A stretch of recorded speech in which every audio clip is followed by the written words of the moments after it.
Might as well get started. Welcome, everyone, to the August 6th. This says August 15th. It is the 15th. August 15th meeting, special meeting of the Town of Los Gatos Council. Could I have a roll call, please? Thank you and good evening. Councilmember Barbara Spector. Here. Councilmember Mariko Sayok. Here. Councilmember Marcia Jensen. Here. Vice Mayor Steve Leonardis. Here. Mayor and Chair Rob Rennie. Here. Okay, if everyone could stand and join me in the Pledge of Allegiance. I pledge allegiance to the flag of the United States of America and to the republic for which it stands, one nation, under God, indivisible, with liberty and justice for all. Okay, let's go back to this, turn this off. Okay, so next up will be verbal communications, 3 minutes for anybody who wishes to address us on something that's not on tonight's agenda. Angelia Dorner.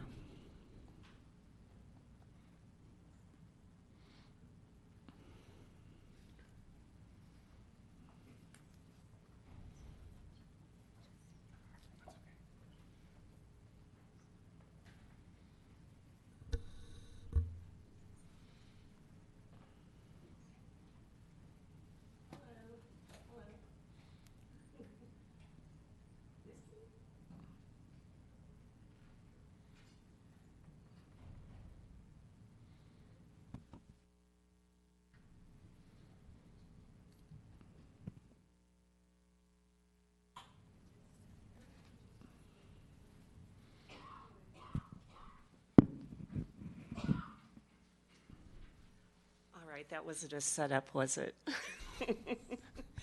Hi there, Angelia Dorner, a still proud but prior resident of the Almond Grove. Oh, this is going to be harder than I thought. Okay, this year started out and has continued to be quite a whirlwind. January, my sister had some really serious surgery, and I was able to go back and help her. She's doing great. It's just that my 3 weeks there turned into 2 months to make sure she could get by on her own. And then I had to go back for a third surgery that she was going to need. So I spent a lot of time out of town the first part of this year, quite a few months. And it really gave me a chance to reflect on the next 7 to 10 years of my life. At my age, her back was a lot better than mine is right now. And I really need to do some more things that are better for me, for my health, for my stress. Definitely get more emotional return out of the time that I commit to what I do. And reprioritize my goals. The next 7 years of my life hopefully will be in better shape for the next 10 or 20 after that. So I've always loved Los Gatos, as you know, and my house was always my proverbial safety net. Emergency for that rainy day. I could always sell the house and leave. I could never stay in Los Gatos if I sold my house and wasn't able to be there. But with the cost of living, the wasted time in the car where every 30-minute errand is now an hour and a half, as well as all of the other things that have been going on in this area, I just really saw a lot of gray clouds on our horizon as far as it relates to the continuing traffic and dilemmas of what is facing this town. And I honestly just don't want to deal with it. So instead of waiting for the government to take even more control, now I can't even use a plastic straw. Everything in my life, including the last straw, unfunded pension, close to $1 trillion. Do you guys understand that? Anyway, I am moving to Asheville, North Carolina. At least for the next year, I'm going to be enjoying Asheville, figuring out what my next steps will be. And I hope to stay there, buy a house, not buy a house, I don't know, contribute my time, teach people how to read, do some contribution work and stuff without having to worry about all of the other stresses of life. And in my last comments, I know the Highway 9 corridor study is supposed to be completed soon. I hope to goodness that it has some value in it. And coming up on the 1-year anniversary of losing our dear friend Sal, please, every time you hear the word Masal, think of Miss Sal. And I appreciate everything you guys have done for the town. Thank you. Okay, any questions for Ms. Dorner? Seeing none, thank you. Would anybody else wish to address us on something that's not on tonight's agenda? Seeing nobody coming forward, no more cards, I'll close the verbal communication and move on to agenda item 1 of our public hearings, which is a continuation of the potential amendments to the North 40 specific plan. And I'll turn it over to Joel to introduce that. Thank you, Mayor, council members. We were here last Tuesday on the 7th, where the council continued their discussions on potential amendments. Following that discussion, the item was continued to this evening with some direction to provide information regarding distribution of development capacity, as well as information to regarding meeting our affordable housing targets from the housing element. So that information is provided in the staff report. There's also an addendum that includes some additional information that was requested along with public comment, as well as a desk item that contains similar information, or well, it contains different information, but information and additional public comment as well. So staff's here to help council through this continued discussion. In addition to myself, obviously we have the town attorney, the town manager, and then we have Parks and Public Works staff, and that concludes staff's report, and we're here to answer any questions. Okay, thank you. Councilmember Sack. Thank you. Mr. Paulson, thank you for attachment 46. I know I had asked for this earlier. And so if you could just walk me through so I'm absolutely clear what I'm looking at. The first column, housing element units, that's pretty self-explanatory. This is what we told the state of California we would plan for, given our RENA numbers. Phase 1 units, my understanding is this is what we actually received with the Phase 1 application. And so if you could just explain to me the next 3 columns, housing element units remaining. Sure, thank you. So the housing element units remaining is a account of the income levels from the housing element, removing the various categories of housing we got with the Phase 1 applications. So that leaves you the delta of remaining units pursuant to the housing element. And then the next column is the existing units that are remaining under the current maximum development capacity for residential, which is 270, and so that's the 33 units. And based on our below market price guidelines for affordable housing, we split them between moderate and low, and so that's why you see the 3 and the 4 and then the additional. And then moving forward to the last column, that is if the council is interested in increasing the number of units to 455, the total of 185 would be added to the 270 that's currently allowed. And so that's an accounting of how those units would be split up based on our current BMP guidelines. Go ahead. Okay, so thank you for that. So a couple questions on this. So in our housing element, we did not specify an extremely low with for this plot of property. So in the housing element, very low includes both very low and extremely low. Okay, so that helps explain that. And the second question, this is for you and for Mr. Schultz. So given the new housing laws that are in place, we are still on the hook, so to speak, for what we said we would provide for the 270. So, and that includes all the different income levels, correct? Well, I don't know that we're on the hook. Obviously, the housing laws are evolving and changing virtually every year now. So moving forward, staff doesn't anticipate that the Department of Housing and Community Development is going to penalize jurisdictions, whether it's the town or others, because they're the planning for those units versus the requirement of meeting the specific targets as we move forward. We don't believe that they're going to penalize all of the jurisdictions in California because many of them won't meet that target. I would say ultimately this will probably get tested through either conversations with HCD and legislators, or there may be actual court cases. And so, Mr. Schultz, I don't know if you have any additional, or Ms. Pravetti. And one more question on this. If I remember the court case with regards to our Phase 1 application correctly, one of the, I'm paraphrasing, but one of the issues with the distribution of incomes that we had was that it was an appendix to this specific plan versus, so it wasn't a requirement that it meet these income levels because it was only an appendix. Is that correct? Not only an appendix, it didn't say it was mandatory for those number of units to be in those categories. It referred more to what our BMP, we Okay. had to meet the density bonus and we had to meet the BMP requirements of 20%, which they made. And that's what I was going to say with Joel, is you've got these numbers in our housing element which they've given us, but it doesn't match. There is no possible way you could have required those when our BMP requirements are 20%, correct?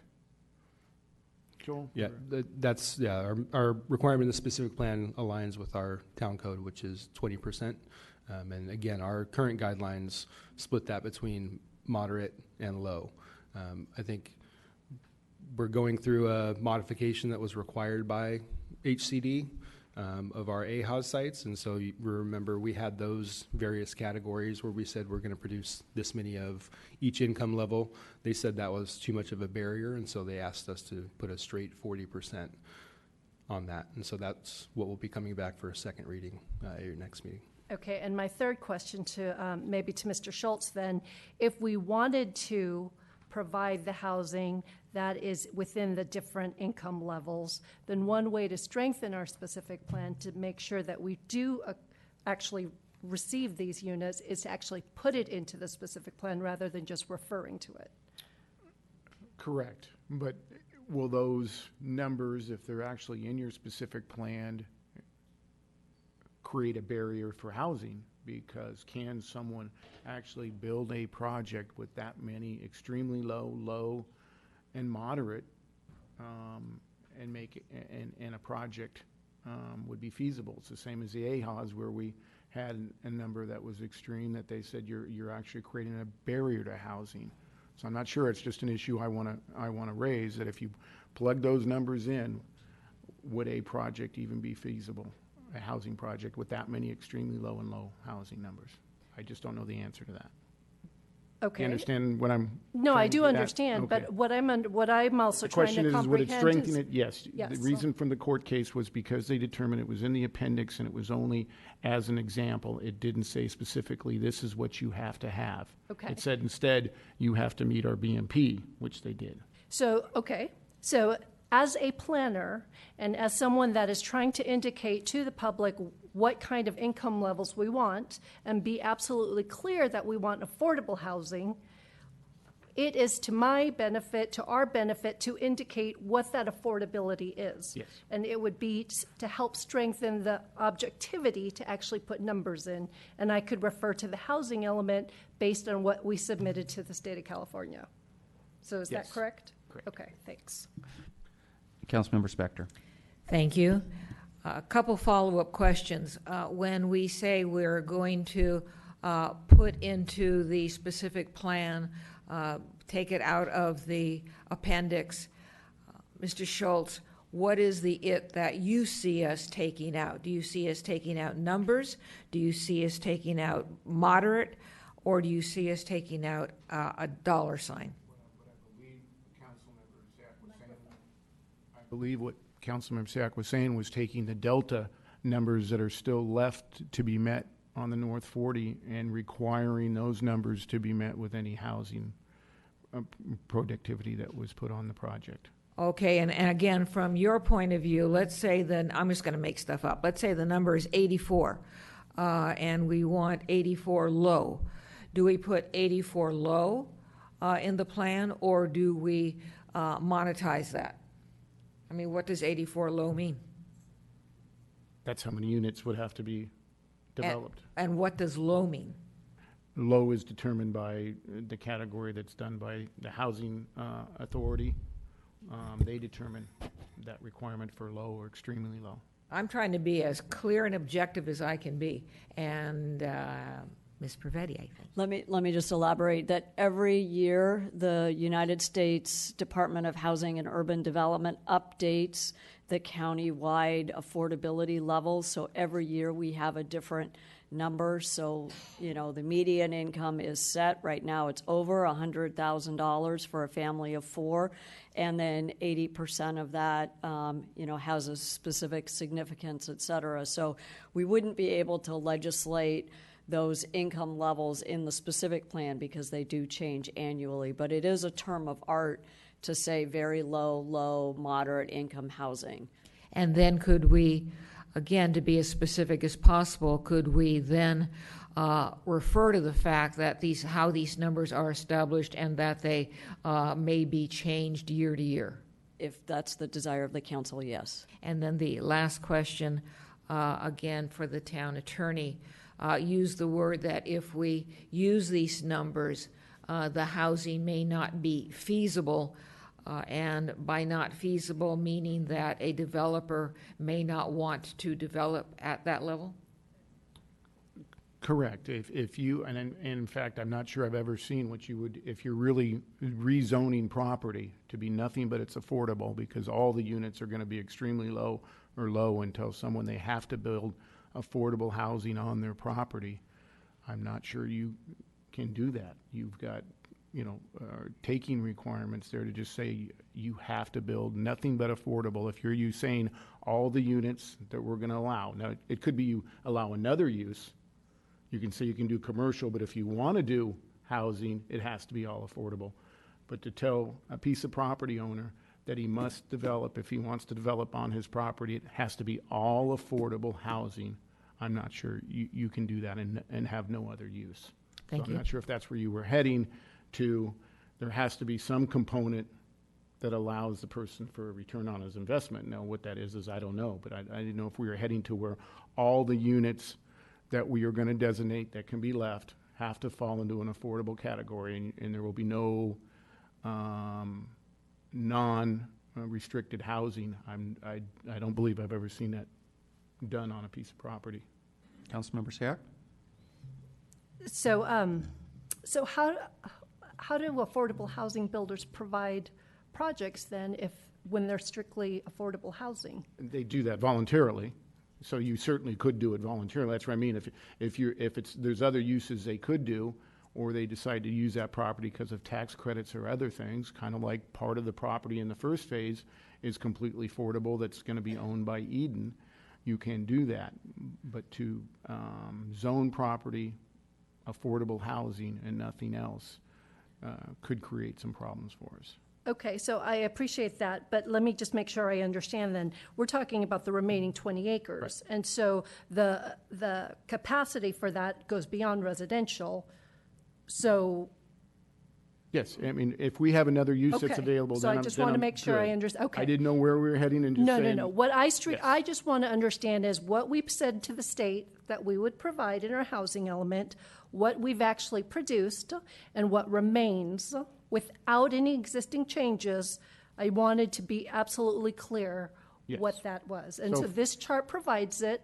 And so now if I'm looking at how to strengthen the objectivity versus subjectivity, to clarify that low, moderate, above moderate, as the state of California defines it, that would, in your opinion, be considered clear, objective yes. rationale? Yes. We could come back with that language that would plug those numbers in. For example, there's X amount of units that's left just currently on our specific plan. Mm-hmm. If we wanted to be specific about the number of units that are left, yes, we could do that to exactly what category, because they don't have to do any housing at all if they don't want to. They could do commercial. Okay. So but if in fact we were heading the other way to make it tremendously housing and very little commercial, and said all of the housing has to be affordable, then we could run into some issues. So for what I just want to do is, again, we're taking what we created in our existing plan and trying to strengthen the objectivity behind it. And so one way I'd like to do that is to further explain the housing element that we attach to it. So in your opinion, that's okay? Yes. Okay. Councilmember Jensen? Thank you, Mr. Mayor. I wanted to follow up on those questions a little bit. I think it was Ms. Pavetti or Mr. Paulson pointed out, or Mr. Schultz, I don't know, sorry, that in passing our housing element, we were told by the state HCD that we could not have specific categories for our housing because that provided a barrier to construction of housing, because most affordable housing is in fact funded by market rate housing in order to get the loans and the tax credits. Could something that Councilwomen members Spector and Sayoc are talking about be subject to a challenge for imposing a barrier to housing by, for example, a nonprofit housing group or some other person that wants to challenge that kind of zoning? I think that's pretty Yes. much what I was trying to say is yes. Then my second question is, even if the council were to amend the specific plan to put in numbers on categories as defined by state and federal law for affordability, that does not require any developer to build that, correct? There is no guarantee that you will produce that housing if you put those numbers in the plan. Just like now we have certain things in the plan, no application is coming forward. So changing the plan to put in numbers does not mean we will get that housing, correct? Right. Currently, your specific plan that you have the moratorium on has commercial, and any developer could come in and do nothing but a commercial project with no housing whatsoever. Right. So putting those numbers in doesn't mean we're going to get affordable housing. Correct. One mechanism to get affordable housing that's pointed out in the staff report is to engage in negotiation where there's a contractual obligation to provide it by means of a development agreement. Is that right? That's correct. Thanks. Oh, I had another question unrelated. Please go ahead. Last week, we heard an argument from Mr. Ventura that we needed to distribute housing opportunities across the remaining properties for the North 40. My question is, aside from any kind of equitable argument, is there any legal obligation at all to distribute housing opportunities, commercial opportunities, anything else across the property? No, as long as they can make some viable use of their property. And if you've got to the end and the last property and all the commercial and all the residential was taken up, then I think we'd have to do an amendment. We couldn't say you can't build because the specific plan's built out. But as long as there's some viable use that can still be used under the specific plan, then there wouldn't be any taking. Okay, thank you. Councilmember Spector. Thank you. Following up on that, since we have before us currently the possibility of amending the specific plan and looking at the most north portion of that property, which staff, thank you, showed us depicted on attachment 45, would it also be possible to remove that portion of the property from the specific plan? Yes, I think you could redraw the boundaries of the specific plan. I don't think there's anything that says you can't do that. I think if you were to add property in, then there'd be all sorts of requirements regarding our EIR. But to retract out, and maybe Joel has more. Well, I would just offer that the specific plan is intended to set the parameters for this entire area. So pulling one piece out may be challenging on a number of levels, from infrastructure. That's probably the biggest one, because one of the other main access points to the specific plan area is at that Samaritan intersection. We would then have to come back and do probably general plan amendment, specific plan amendments, and zone changes to revert that back to its original zoning. What is the original zoning? Was CH, Restricted Highway Commercial. Okay, and so let's assume it reverts back to CH. Do you know that we would have to amend all those other ordinances and plans? Yes. Because they are not CH? No, because they're currently zoned specific plan. The North 40 specific plan, they have that zoning. And then we would have to probably make other modifications in the language in the general plan itself, where it speaks about the specific plan area and its boundaries and things of that nature.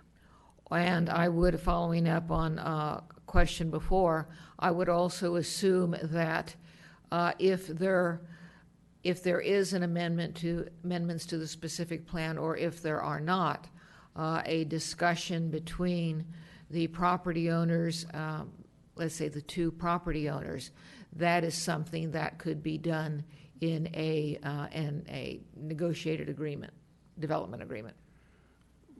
I'll defer to Rob, but I would assume if both parties came to the table and they were party to that agreement, then that would be possible. And I would go to Mr. Schultz also, is that I can't remember in all of the documents you gave us, does that kind of thing have to be something that is voluntary pursued by the property owners, or can it be part of a council motion for a development agreement? So you could actually require all the property owners within a specific land area to do a development agreement if that's what you desired, or you could make it at the option of the developer. So I've seen it I was just doing my research and I found in a couple where they required development agreements for each and every development that went through in a specific plan. And if that... I've seen it in other ones where it says, you've got your base, and if you want to change anything within that base and do anything other than that, then it would have to be negotiated through a development agreement. So I've seen it both ways. And if the decision were to require the discussions between the property owners, would that also, could the components of that discussion or agreement be identified by the council? I'm not sure. Well, I mean, we're not, let's say the council doesn't want the north part of the property and the center of the property. They don't want every aspect of the North 40 specific plan to be at issue in these discussions. Could the issues to be discussed or considered be defined by the council? Well, everything's defined by the council. I'm just not sure what you mean by the issues to be discussed. You mean the negotiating points in a development agreement? Yes. Oh, yes, they all come through council. All right, thank you. Councilmember Jensen? So following up on that, just an observation first that we spent, I don't even know how long now, developing a specific plan for this property in order to get infrastructure and coordinated development and traffic concessions and improvements to Los Gatos Boulevard. So taking it apart now seems to me to be beyond comprehension. Leaving that aside, we have Chapter 6 of our current specific plan that discusses plan implementation, phasing, and administration. In particular, 6.41 talks about specific plan administration, how proposed developments are going to come forward. It does not provide in that section for any kind of a plan development or development agreement to come forward to support or an application for proposed development. However, it does refer to our zoning code. I know that development agreements aren't in there, but could a plan development come forward in that context, or would that need to be amended to allow plan development and or a development agreement process? I think the operative word is process. So we could create a process that's analogous to a plan development, because essentially you would have all of the elements of a general plan amendment, a specific plan amendment, a rezoning, and then a development application.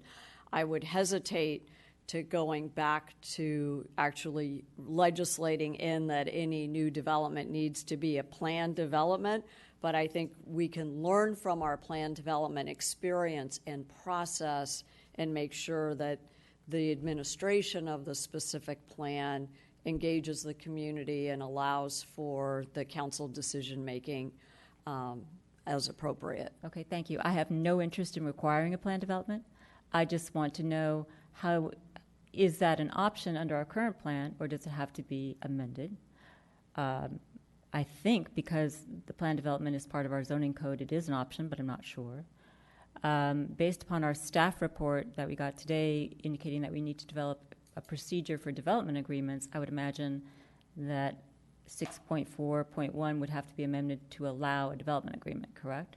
We don't need to amend the specific plan. We would essentially separately do a townwide ordinance enabling development agreements to happen anywhere in the town, and then that would be a mechanism that would be available to North 40. If you'd like to stipulate it more clearly as a potential implementation technique, then we would could certainly do that, but it's not required. One last follow-up. Please. In that same chapter, chapter 6, it talks about, ironically, amendments to the specific plan, how they can be made, who can make them, what the bases for them are. And the thing I'm particularly interested in is that it allows, in particular, a request for an amendment to come from an applicant, from the town, and from a resident. If we were to implement a development agreement process, could we also give an option for anyone to implement or ask that that process be implemented within reason, so that the town could ask for it or the developer could ask for it?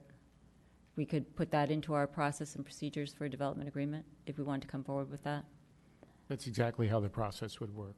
The application for a development agreement would come in and it would have to propose exactly what they were proposing to do, and if there was any specific plan amendments, general plan amendments, zoning. So when you do a development agreement, you can simply, whatever you want to the council can wave a wand or do whatever it wants with regards to zoning regulations, height, setbacks, and those things can all be waived, but you can't waive a specific plan or a general plan. They would have to go through an amendment. Okay. And finally, my question was really, could the town initiate a development agreement process rather than an applicant? No, I think that would have to come from an applicant, because there could be an applicant that would not need any type. I mean, we currently have a specific plan, and if they could completely fit within that, those requirements, then there would not be a development agreement that would be necessary under our current specific plan. We could change that and say all of them have to, but we couldn't pick and choose on we want you to go through or you not to go through. If there's no amendments or no variations and nothing that they're trying to gain from the town in exchange for something else. Well, so I'm imagining an amendment to 6.4.1 that would say, an application could go through a plan development process as indicated in our town zoning code. B, proposed developments in the specific plan area may be presented to the town pursuant to the procedures established in resolution whatever we do, which would be for negotiation of development agreement. Could we not put in there that the town could also initiate that process? Yeah, Applicant could do it, or town I'm could thinking of the request it. situation of why a development agreement would be needed if it was a small enough project and fit completely into the boundaries. I'm not saying it's needed or required. I'm just wanting to give us options in the specific plan. And could the town have the option of saying to Joe property owner, I would like you to come through a development agreement process? I'd have to check. I'm not certain, because it's usually applicant driven. Okay. Thank you.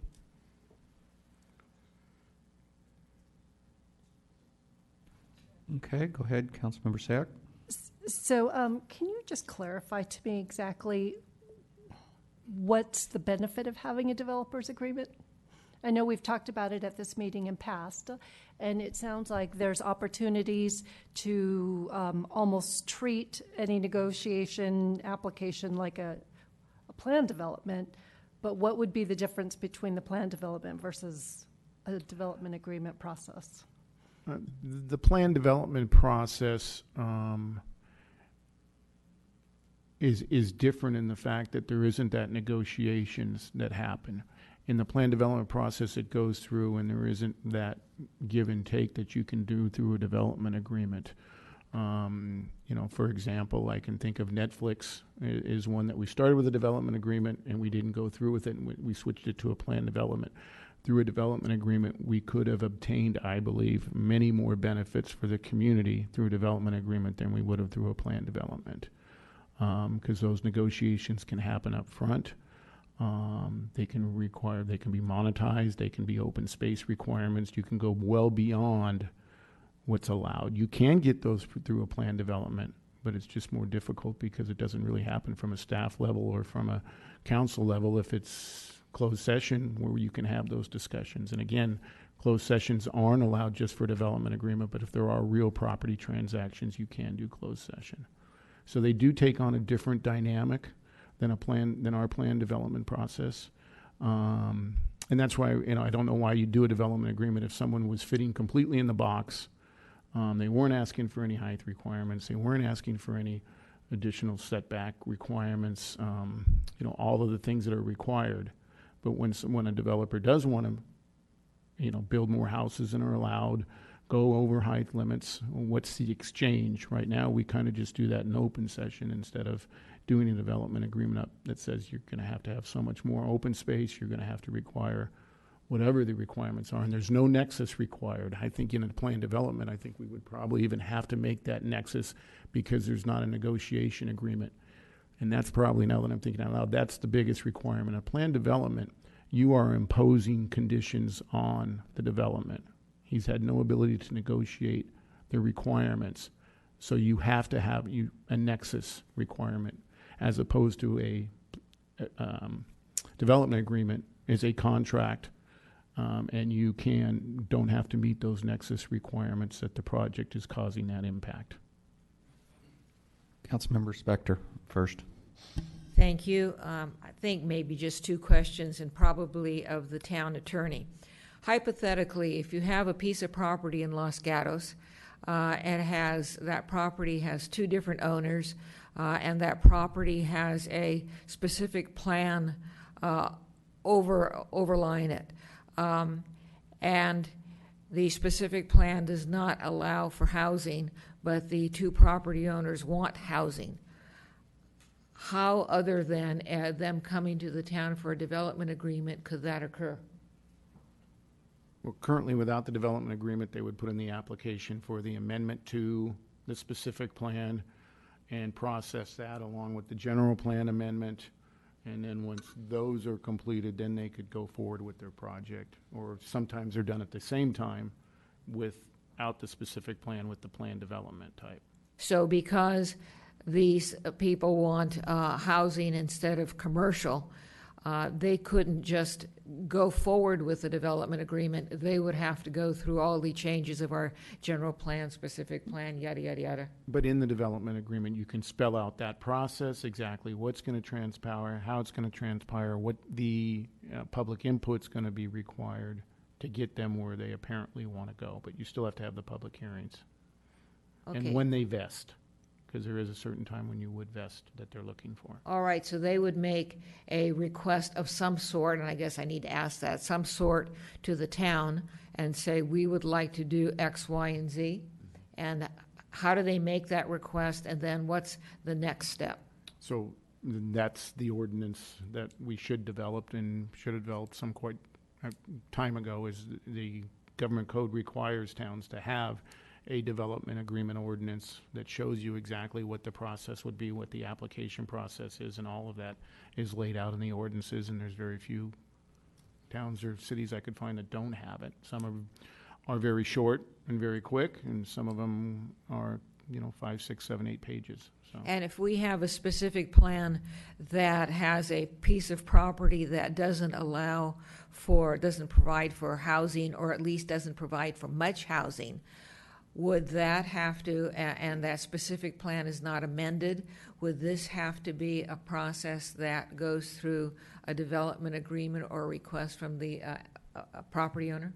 Yes, so the applicant under the government code has, and that's where I want to check to see if the town could force an applicant, but right now the government code says an applicant can request that from a town that I want to do a development agreement, and we have to have a process to allow them to do that. If the applicant didn't want to do a development agreement, and some developers don't like going through that because they don't like it, the fact that you don't have to meet those nexus requirements and are going to be able to exact from a developer without doing any type of nexus study, and they say, I don't want to do that, I want to go through the amendments, and that's the 6-point whatever section of the specific plan. They would have to file for those amendments and what they requested and go through that process.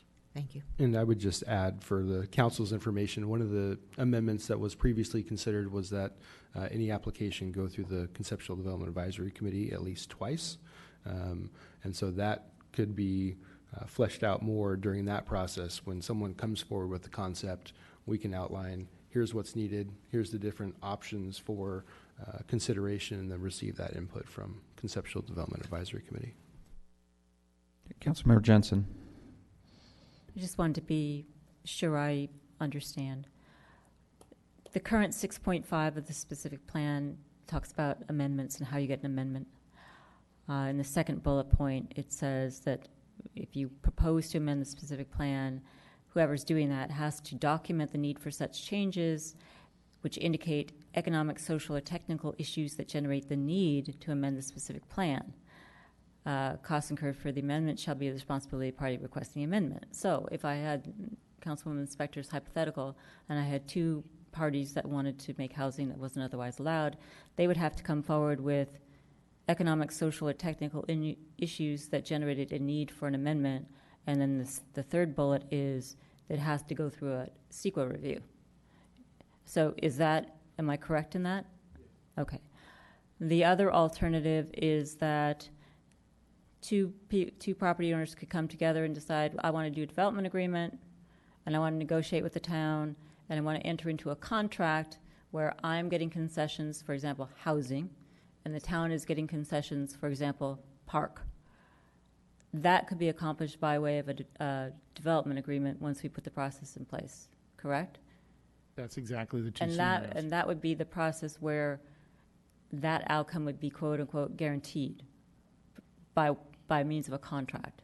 Yes. The development agreement contract. However, Ms. Pravetti's looking at me cross-eyed, it would still have to come through the Planning Commission and the Town Council before it was guaranteed. It couldn't be negotiated as a contract without a public hearing, correct? Okay. Okay. Thank you. Okay, would anybody like to ask any more questions? It seems like it would be an appropriate time to start making motions or discussions towards a motion. The public testimony of this hearing's already been closed, so would anybody like to have some openings? Well, let's let the Vice Mayor speak. He hasn't had a chance yet. Thank you, Mayor Rennie. I was thinking that the public was going to speak tonight, being that there are so many of them here, but I was kind of waiting to hear from them, but I guess we're not going to. So my thoughts are this. Yes, the world needs housing, and Los Gatos probably isn't going to be able to resolve that. When I say the world, I mean the world around us, Silicon Valley, by ourselves. You know, we were sued last year, and we were sued because the developer wanted to move forward with this existing specific plan. And now they're coming back and saying, hey, we want to put 455 more houses in there. Isn't that nice? So I appreciate, all the discussion about housing and putting more housing in there. But I thought about this a lot, and I think this council person wants to leave this specific plan as is. I think we spent a lot of time going over it, a lot of time discussing it over the years, and we came to a conclusion, and that conclusion was challenged, and we had lost, and now the very person who challenged us, the very group, the developers who challenged us are now coming back and saying, hey, give us 455 housing units. And I just don't really think that's right. I realize our moratorium is expiring this evening, and if you look at the traffic around town and all the comments about how I can't even get to my house, how is public safety going to save my life if I'm dying, and the fact that we really can't do anything with Highway 17, it's kind of funny that we're even just considering any more development at that intersection at this point in time. I read Markeen Smith's extensive list of traffic improvements that would be wonderful if we can ever get the developer to agree to these things. That could help us a little bit, but that's not going to happen. Unfortunately, they're not going to agree to it. So, in my opinion, at this point in time, I would be a supporter of extending the moratorium until we figure things out, because I think we're just hanging ourselves, quite frankly. I see things such as the allure of affordable housing. I understand that, but again, it's not solely Los Gatos' responsibility to dump 455 units in that spot. And I also think it was kind of a tactic that's being used after a hard-fought battle was already won by the developer for the existing specific plan. It's kind of a shame that we even have to further discuss the specific plan. It's done, it's there. 400,000 square feet of commercial, the existing commercial, 33 units, whatever it was, it's done, you know. That's what we have on the table. And if they don't want to build it, I'm sure that would make a lot of people happy in town. But I also see the benefits of the sales tax revenue, and that's something I just can't let go of. We've had declining sales tax revenue in town.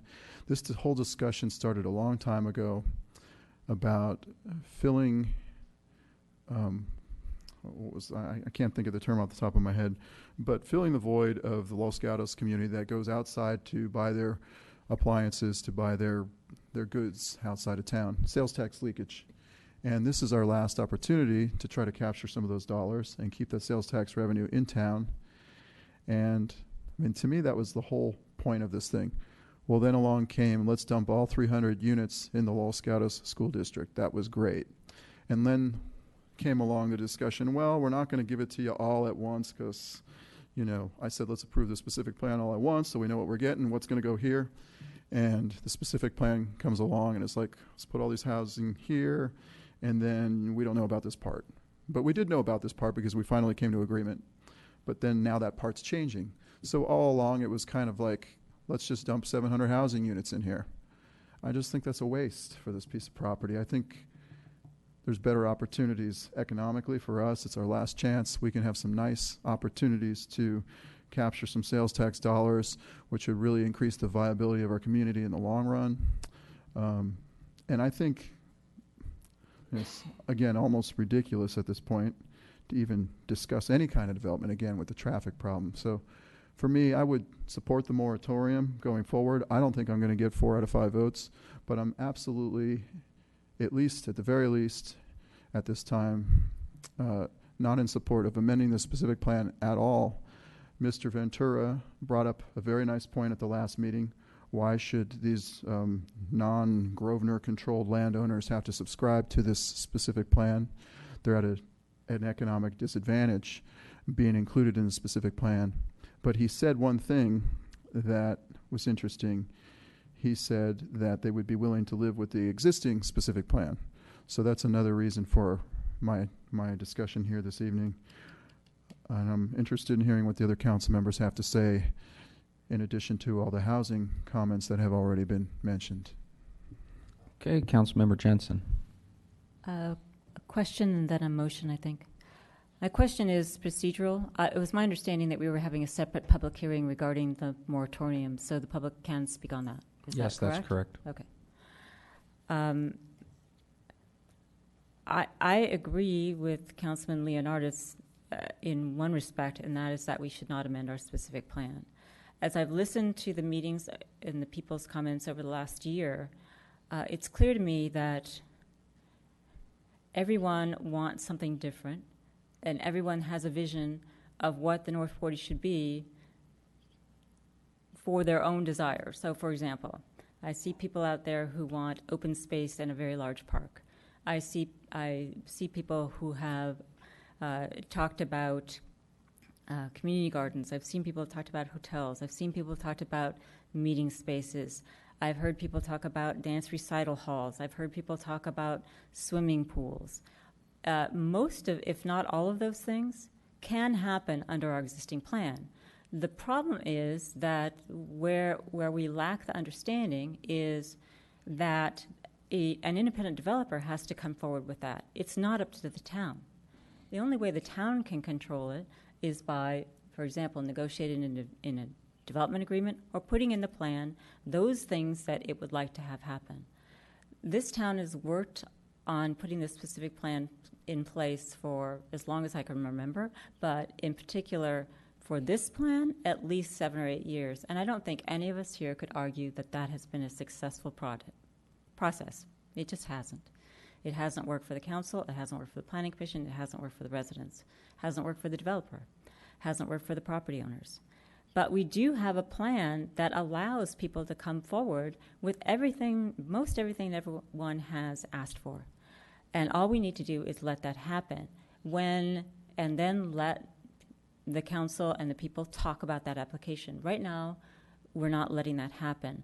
And so in thinking about this myself, I thought, well, The only thing that I can think of is to amend the plan in a way, or to make sure that people understand that we can go through a process that residents actually understand. And that's a plan development, because we're used to it, we know how it works.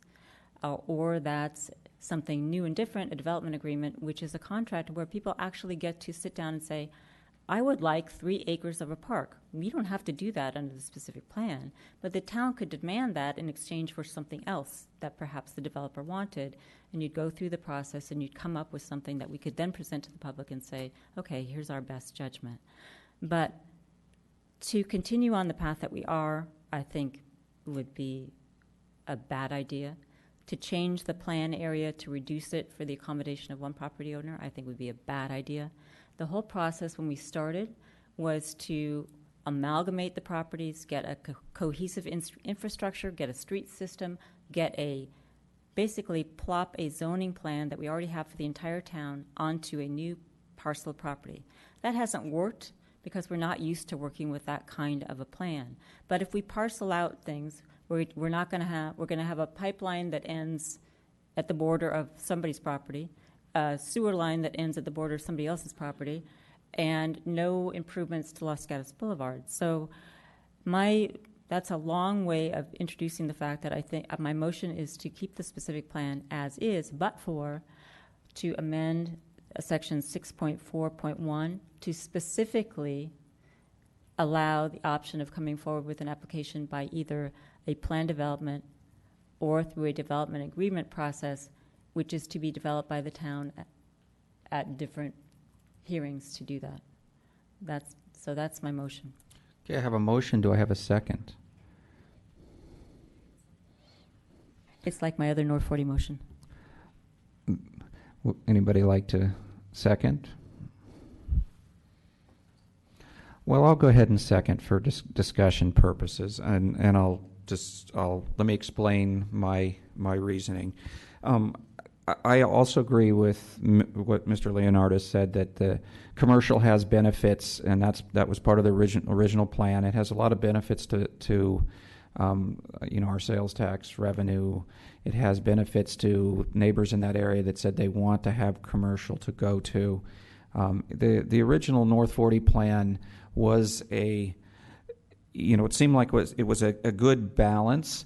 What ended up failing in phase 1 is, if we go back to the North 40 Advisory Committee that crafted it, their vision was to go for unmet needs in housing and our unmet needs in commercial, capturing leakage and so forth.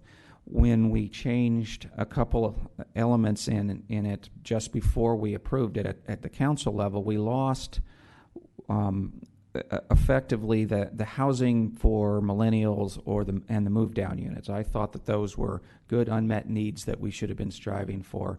If we made changes to the plan, I would want to see something that made sure we got what we wanted, because I think in phase 1 we didn't get what we want. We didn't get housing that met either of those needs. We got something in the middle that ended up with kind of a squash down, spread around buildings everywhere.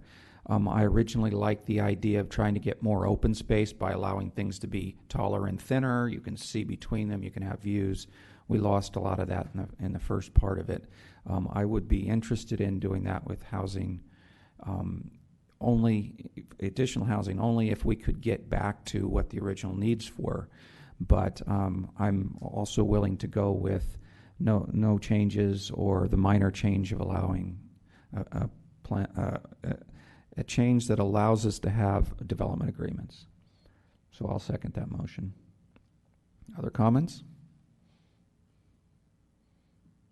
Councilmember Sack. Okay. So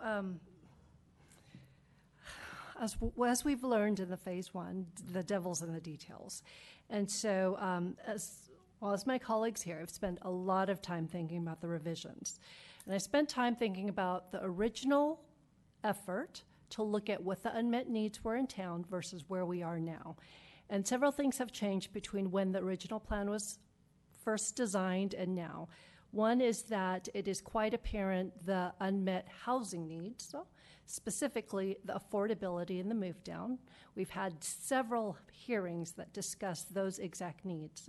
We've also talked about the increased traffic and the mechanisms we as a council can do to try and reduce the traffic. We know we can't remove the congestion, but we can reduce it.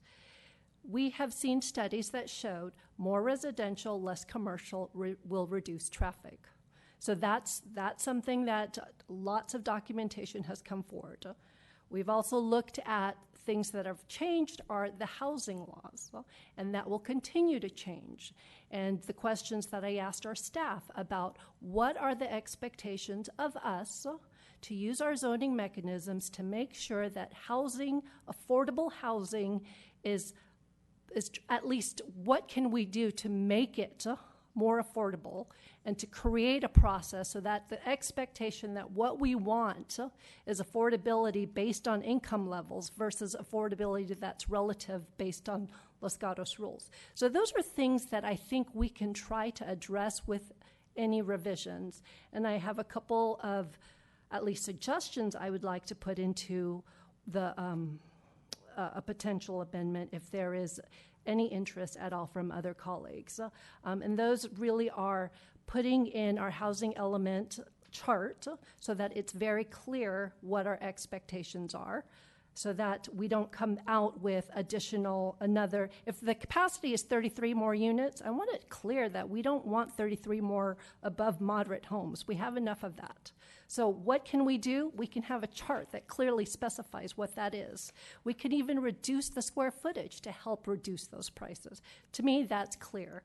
Another thing that I think that needs to be absolutely clear is we need to develop a transportation demand management system that we've all talked about, but is not specified in the specific plan. I want it absolutely clear that we want things that will help reduce traffic. And those are two clear mechanisms that we can state up front that could be further enhanced with a development agreement, but at least the expectation is out there that these are the things that we'll be looking for in any future application. And so those are the two things that I absolutely want to see in this new revision. Councilmember Spector. Thank you. Thank you, Mr. Mayor.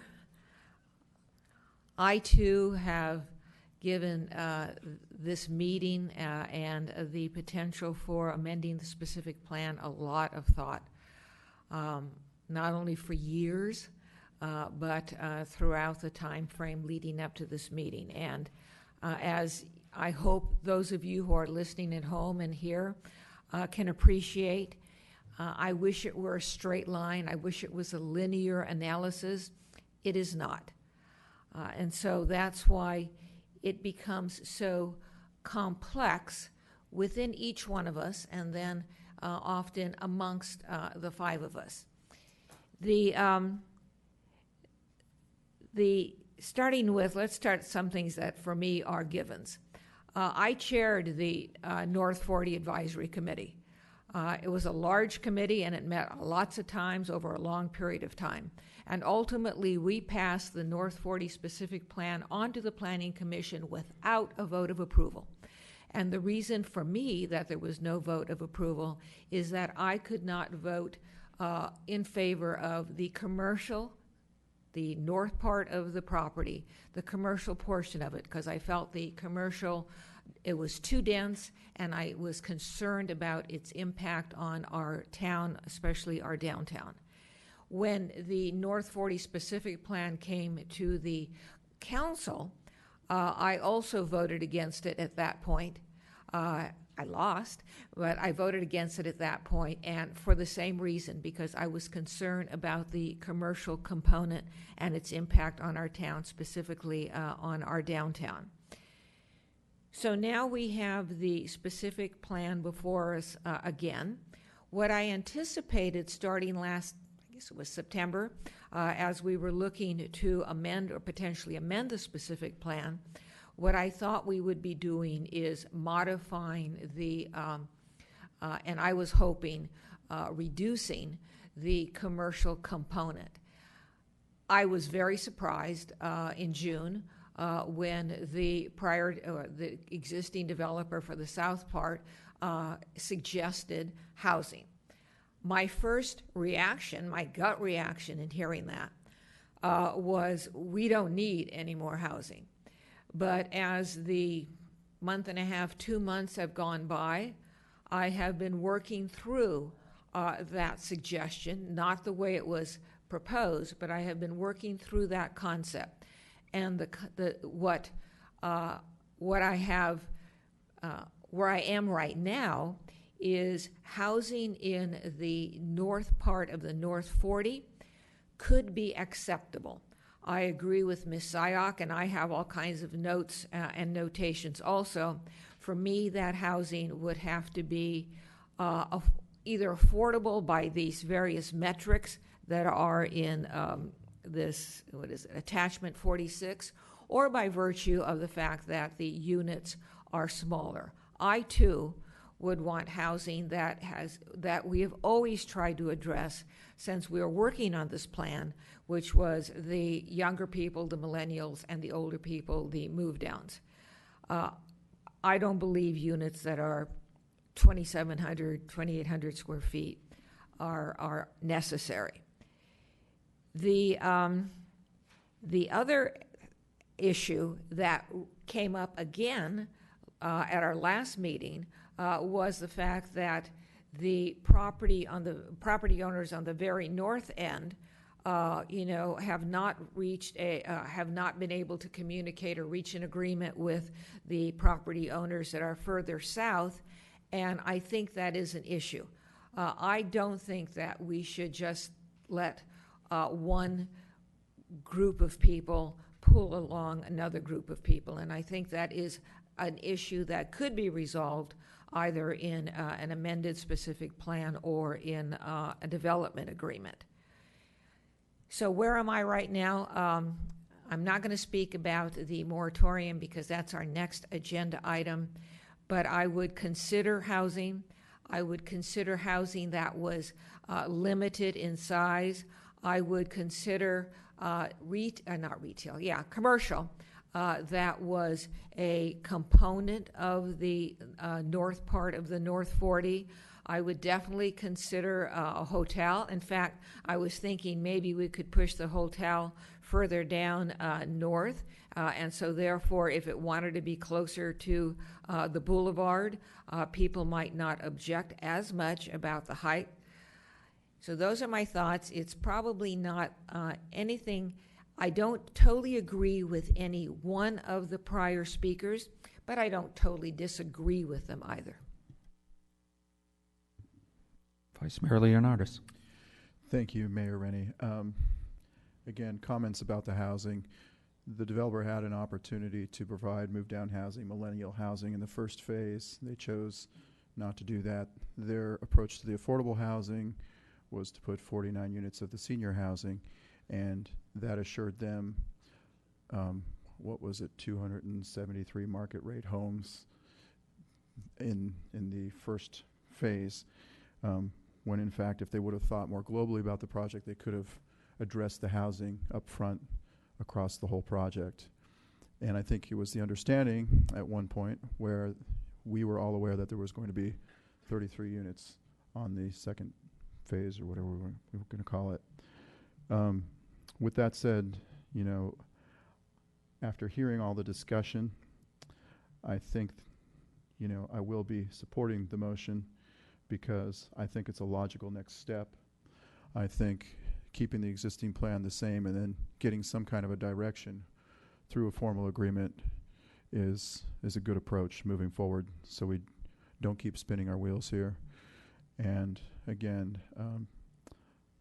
I guess a question for the town attorney, if I may, if you can once again describe, should the motion pass, what would occur with the development agreement if somebody said, okay, the developer comes forward and they say, I want to get rid of this 400,000 square feet of commercial and I want to put in 455 houses.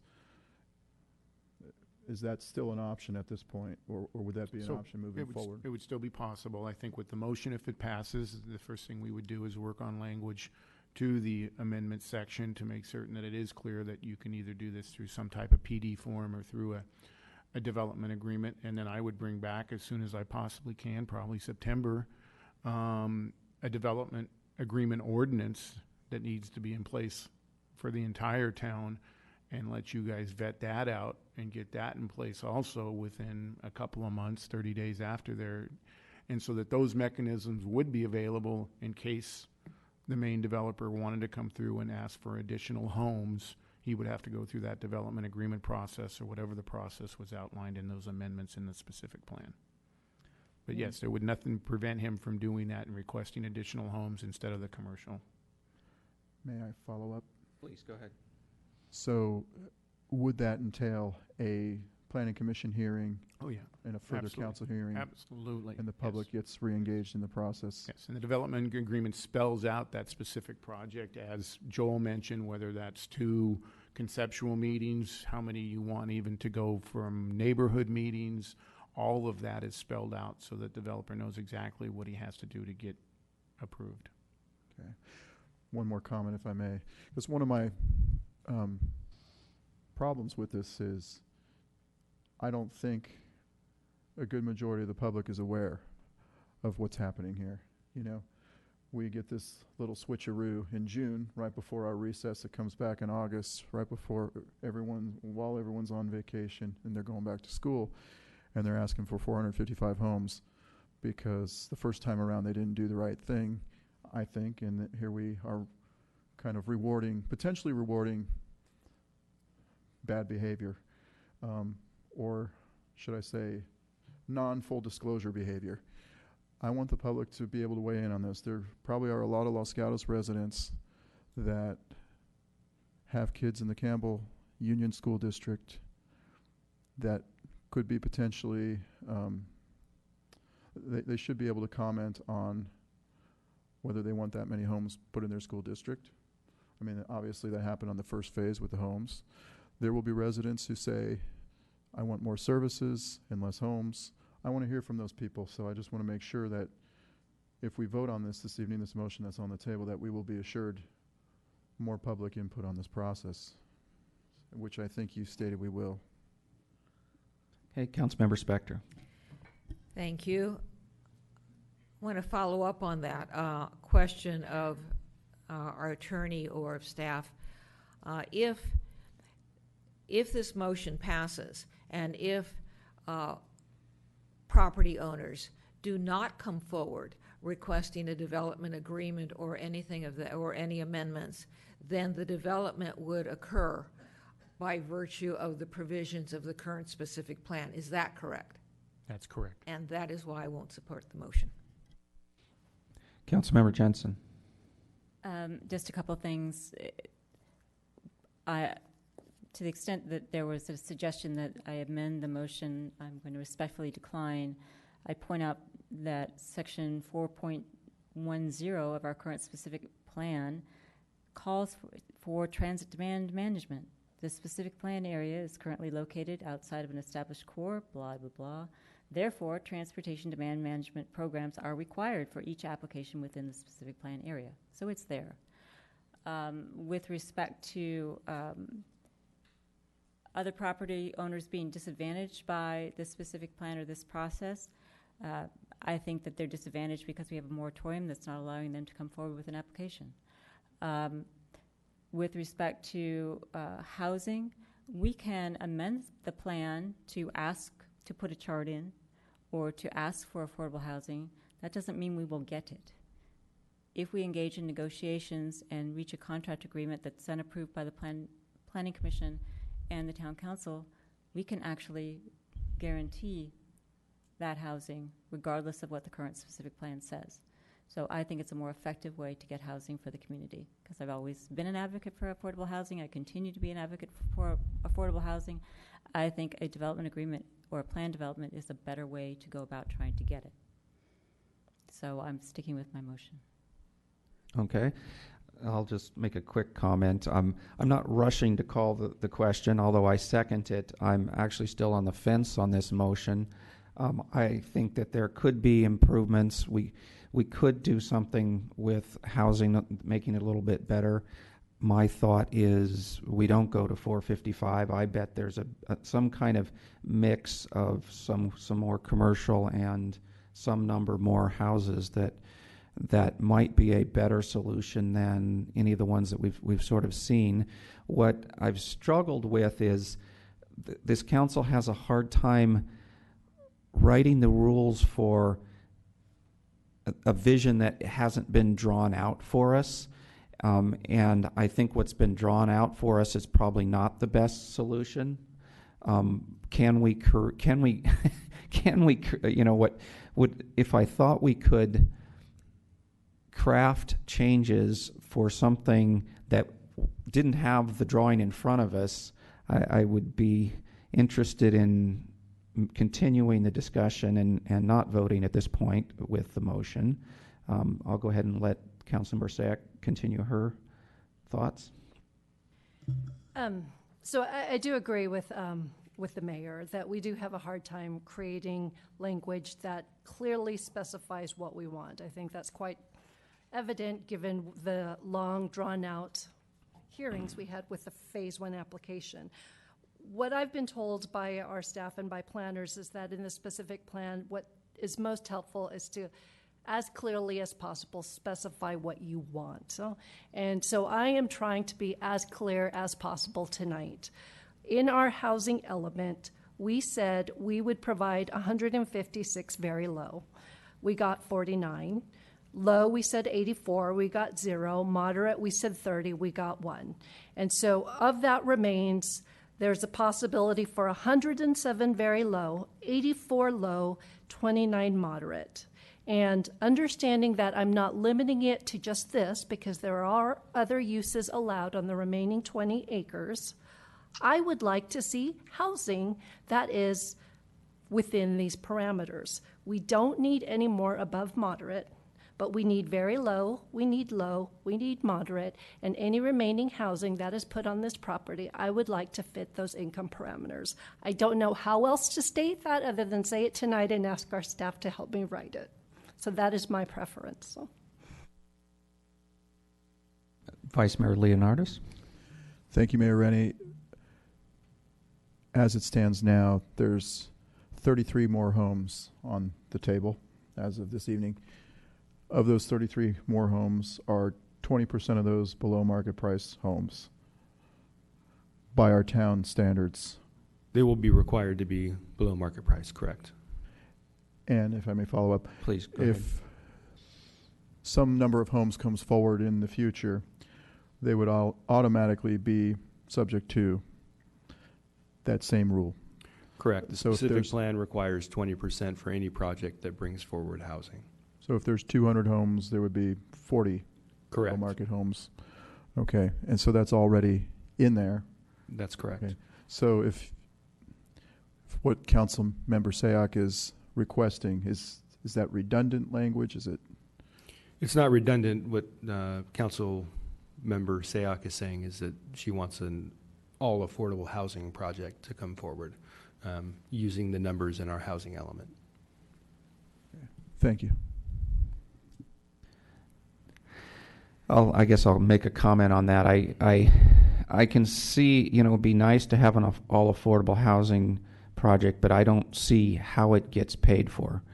You know, if you build below, you know, if you build very low housing for very low, you're going to have to subsidize the construction cost, never mind the land cost. So I'm having trouble visualizing how that takes us anywhere. I mean, if I could see if you said, well, I want some number of very low or below moderate, and then you allow additional houses to pay for it or something to pay for it. I mean, it doesn't come for free. I could see that as a viable solution, but just wanting completely affordable housing, I don't see how it's going to happen. Vice Mayor Leonardis. Thank you, Mayor Rennie. So based on what the mayor said, you know, what happened in the first phase, how it was paid for was they used the airspace above a store to put 49 very low-income homes or units in, which enabled them to put in 273 market rate homes. So how could we be assured that this same tactic will not be used on this next phase? Is that a question or just a comment? That is a question for staff. Okay. So I would say that I don't think any of us could say that that couldn't happen, but you'll have to evaluate that when a project comes forward. Obviously, you have that history and that experience of going through that process before, but I don't think any of us could tell you that that isn't a possibility. Vice Mayor? Follow up. So last time when this was occurred, we were fed all kinds of reasons why we couldn't prevent it from happening. And I'm assuming that those same reasons would be offered to us again. That's if correct. it were to happen. So the only way for us to prevent this from happening moving forward would be what? Well, So currently, your specific plan, what the main problem with our first phase was the Housing Accountability Act. The Housing Accountability Act currently won't apply to our second phase here. The specific plan is only 33 units. Under the current, they could come in and ask for that density bonus to get up to 45. There would be affordable number, the numbers of the 20% in there.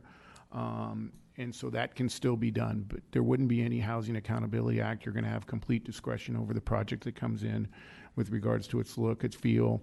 It's going to be commercial, and that's the way it is. If in fact you increase the number of homes to 100 to 200, you will potentially be in the exact same situation. The Housing Accountability Act, someone comes in with a complete residential project, and they're going to be able to determine how the project is going to look and feel. Just as we were before, we could additionally add those objective standards and to make certain we get exactly what we want. But you're going to be right back in the same situation if all you do is add housing to your specific plan. Yeah. Boy, let's go with Councilmember Sayak first. And I will say, but if you don't do that and a developer wants to do that and it's through a development agreement, you can specifically state what's going to happen in that. And that could be through the process. You can change the look and feel and the dynamics of where the park goes and how it's going to come out at the very end. And again, I think one of the members of the public had all sorts of projects that wanted to see happen from the development of it, and there's no way you can require those because there's no nexus for this size project for those projects, but through a development agreement, you certainly could at least try or obtain potential funding for any of those projects or any other projects. Councilmember Sayak. So I just want to clarify a couple of things. And I'm not trying to be difficult whatsoever about the infeasibility of all affordable housing. Again, I want to remind that there's an opportunity to build other commercial square footage that would be a mixed use. Perhaps that pays for the affordability. I think what I'm trying to do is just set the expectation that this is a specific plan based on what the community needs are, what the regional needs are, and with regards to housing, I think I'm making it very clear what my expectations are. And there's other ways that I'm hoping a developer or a future applicant can find to financially make it work. There's the commercial aspects that could help pay for the affordability. There may be in future development agreements, compromises so that we get more affordable homes. I don't know what the different answers are, and I think what my colleagues up here are saying is that through a developer agreement, we can reach those different mechanisms. But I think what I'm trying to do is make it absolutely clear that I am looking for homes that fit the income levels that we do not have in our community. And so, again, I'm not trying to be difficult. I'm not trying to stall this project. I just want to make it clear that these are the income levels that I'm looking at and that I'm open to other mechanisms to make the affordability work. Councilmember Spector. Thank you, Mr. Mayor. I go back to the fact that the development agreement, should this move forward as it is currently structured, is not a mandate. And so it may happen or it may not happen. The way I was looking to have housing that meets our needs is in part because of what we have up here as attachment 46, the various income levels from various jurisdictions and documents. That's one way. Another way is by the size of the units. And as been pointed out, those housing types could help be financed by virtue of the commercial, by virtue of a hotel. So that's what I was looking for. To allow 20 more acres to potentially be developed as whatever it is, 400 with 1,000, whatever, hundreds of thousands of square feet of commercial, and once again miss the opportunity to address an issue which we have in this town, I think would be unfortunate.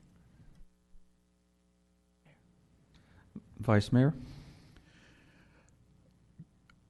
Thank you, Mayor. Would there be a possibility, I have two questions. So first one is, would there be a possibility of getting a sample of what a development agreement might entail before we would vote on amending the specific plan, as which was discussed this evening? Because we're sitting up here and we don't really know what the developer is going to do.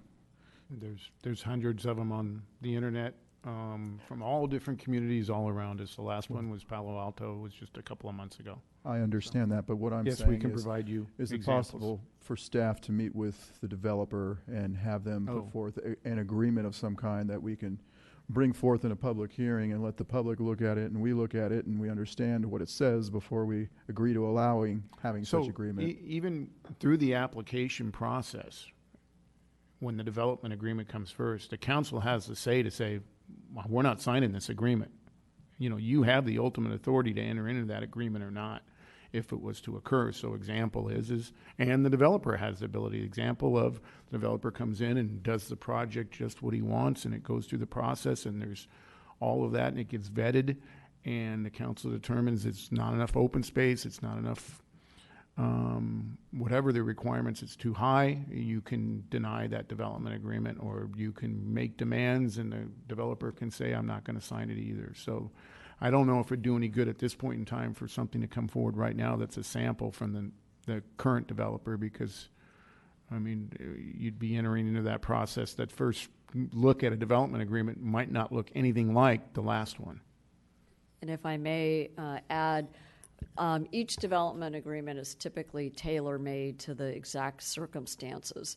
And it's not uncommon for councils to essentially enter first some kind of letter of intent, so that way you can stipulate very clearly what are those specific outcomes that you would like to see, whether it's deeper housing affordability, a 5-acre park, some other community benefit, et cetera. And then likewise, the developer would have already articulated their initial desires, such as vested rights, maybe some additional housing, et cetera. So through the process, you have the ability as the council to guide and direct the outcome through a development agreement. So it is a very powerful tool, but it is a negotiation. But setting forth those initial parameters can be a very smart way to start that process.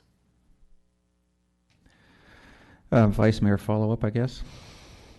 Or would you like Ms. Jensen to Yes. go first? Thank you, Mayor Rennie.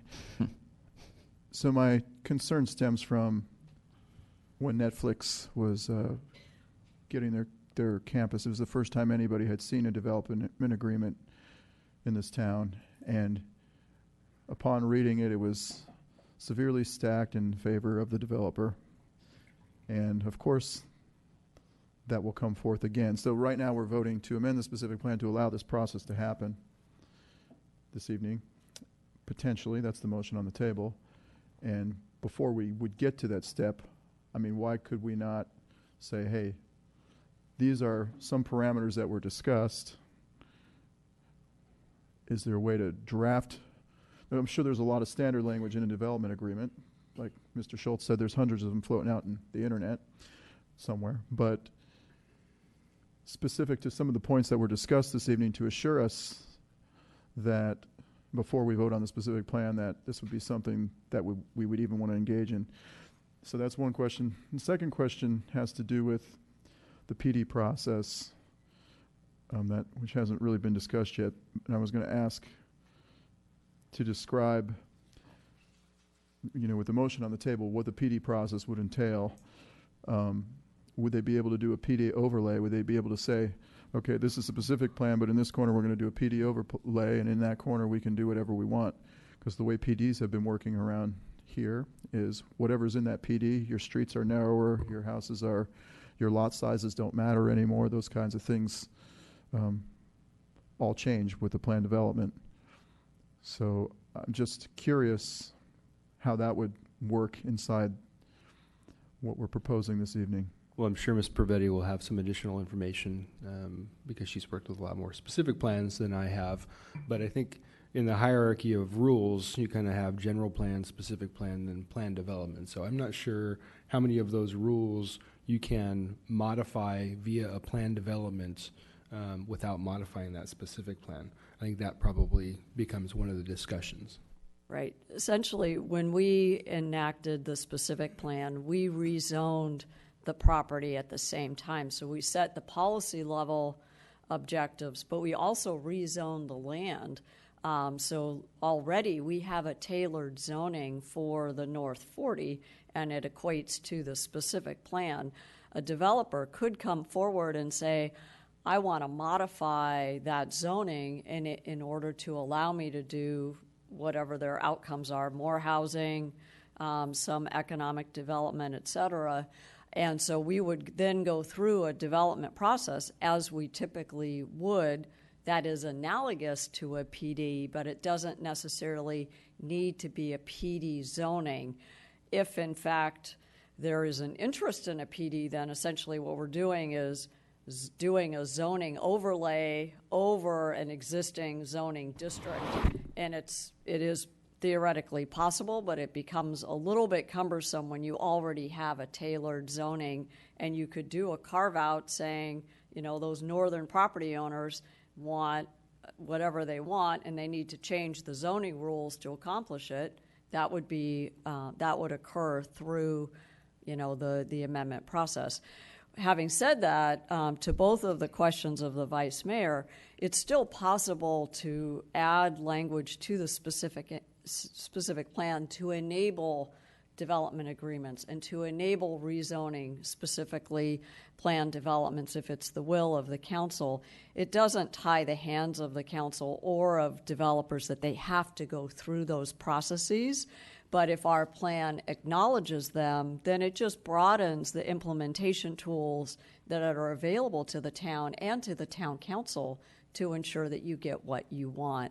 And to the Vice Mayor's comment about let's identify those development agreement outcomes now, I would just caution that our world has changed, greatly, even in the last year and a half.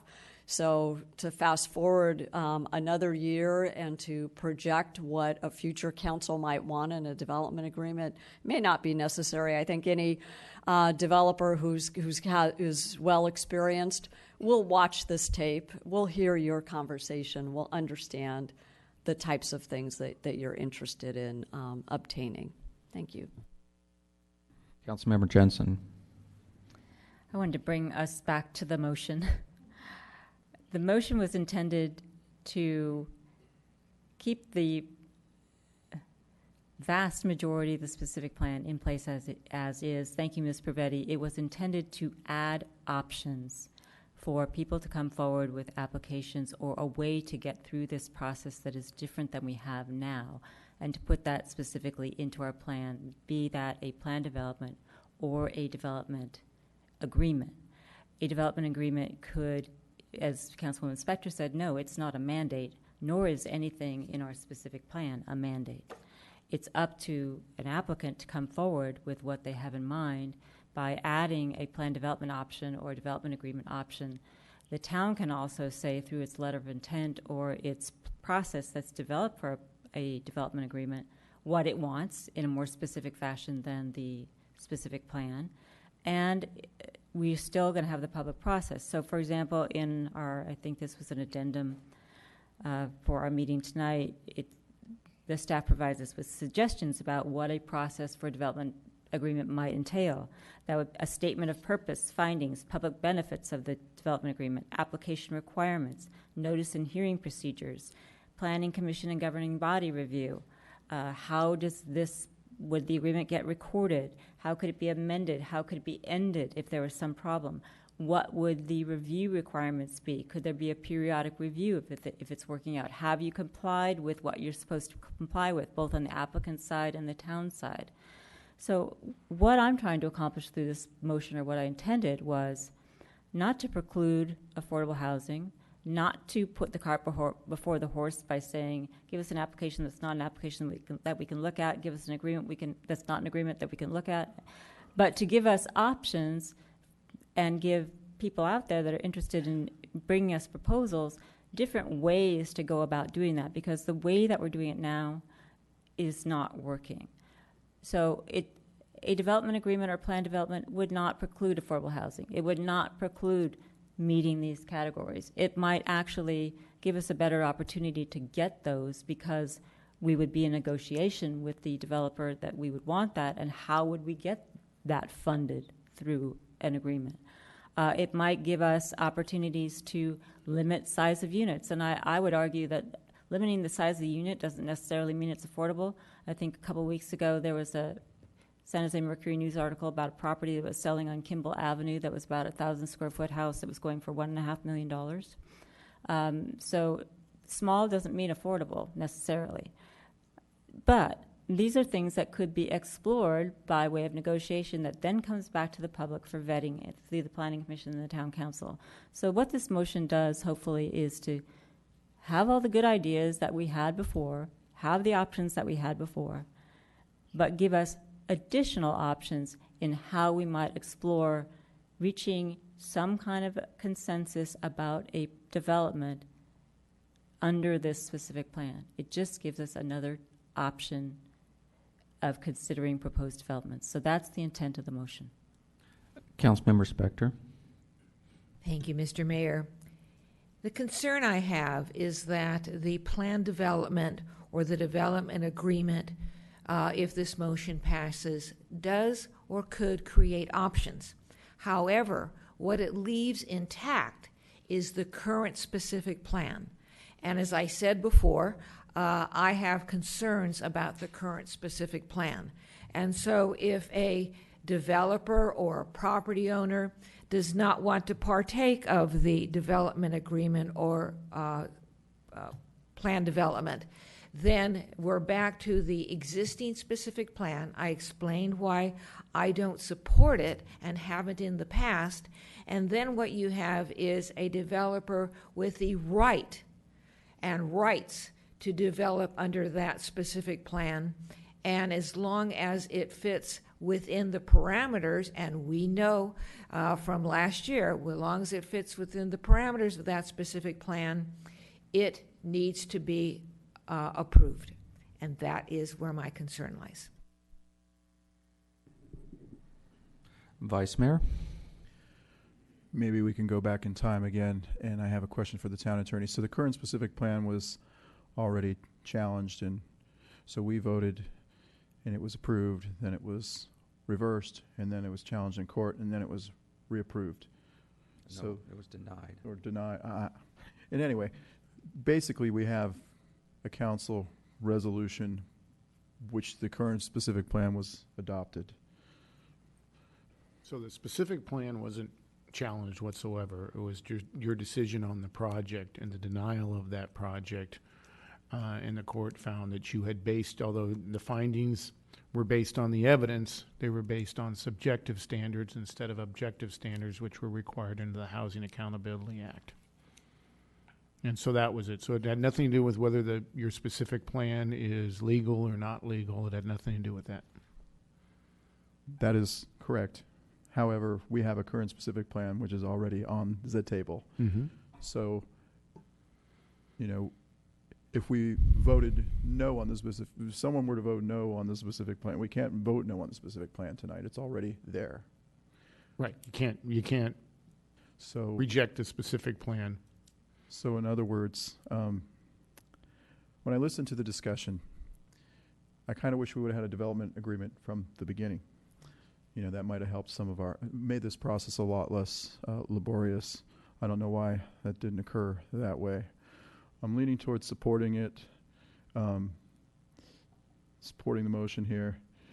I asked these questions to be the devil's advocate so the public can hear.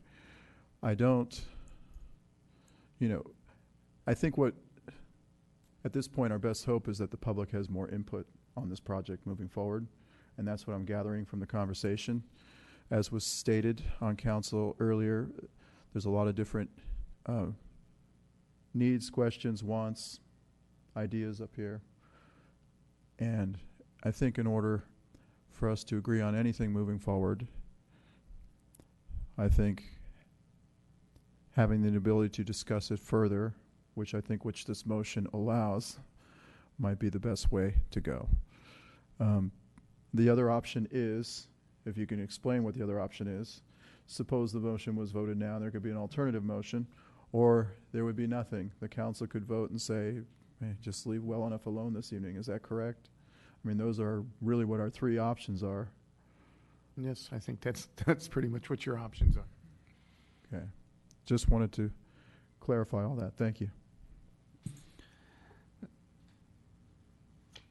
So I guess I want to ask a guess- question. Go ahead. I mean, there's nothing that prevents you from continually looking at amendments to the specific plan, or doing that in 6 months or a year. You can make changes yourself to the specific plan at any time.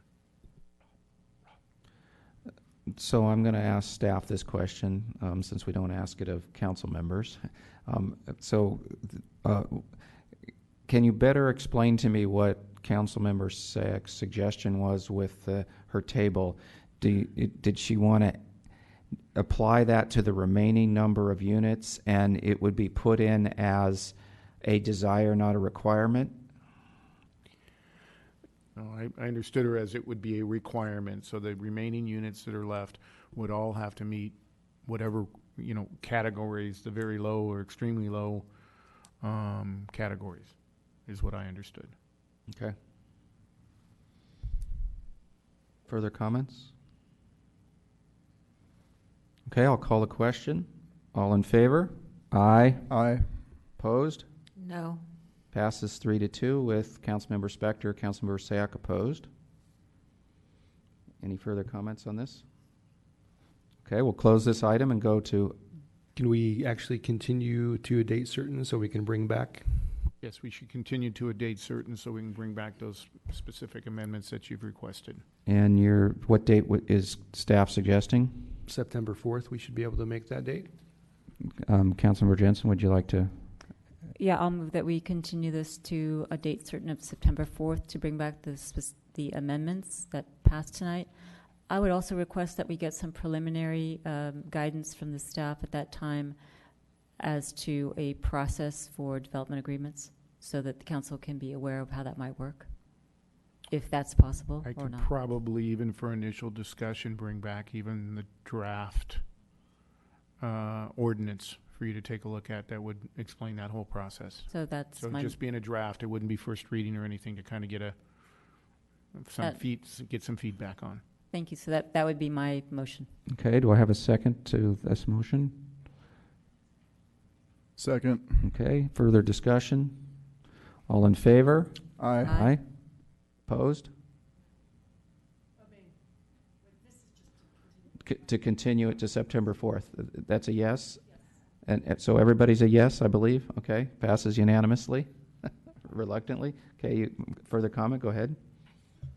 If I may, because this is coming back in with more instructions, in the staff report, could you indicate mechanisms to just clarify the outcomes we desire in future development agreements, or is it just based on what the specific plan would include?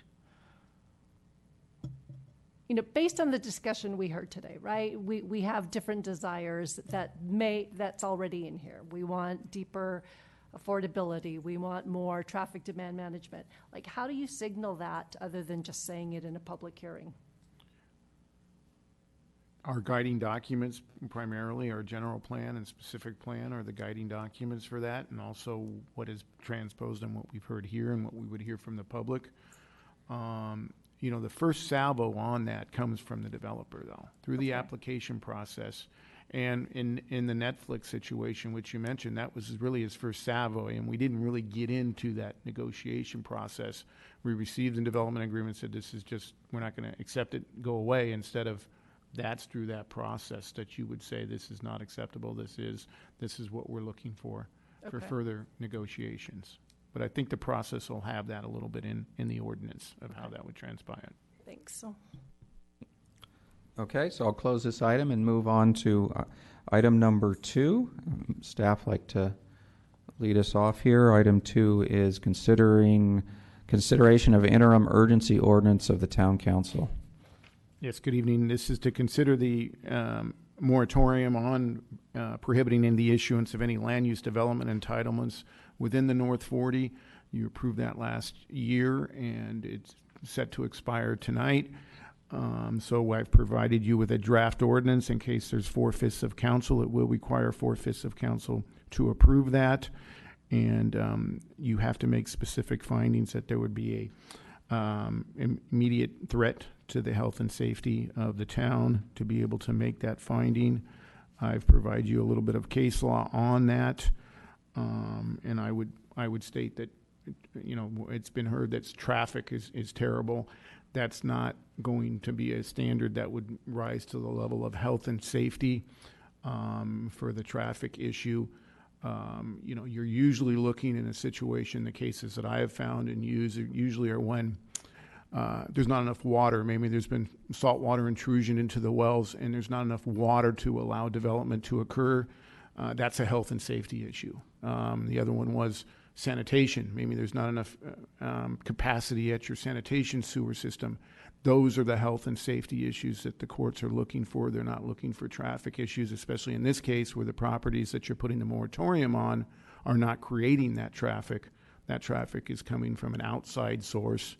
And in addition, your EIR for these properties said that the traffic can be mitigated. So that's not going to be a health and safety issue, is because we're worried about so much traffic we can't allow for the development to happen. So that's what I was up against. But certainly council can make those findings and can look at health and safety issues that it's concerned about that are imminent. I would say that, if a project came forward that we were concerned about, we certainly could still place a moratorium on if we could come up with those health and safety about a specific project.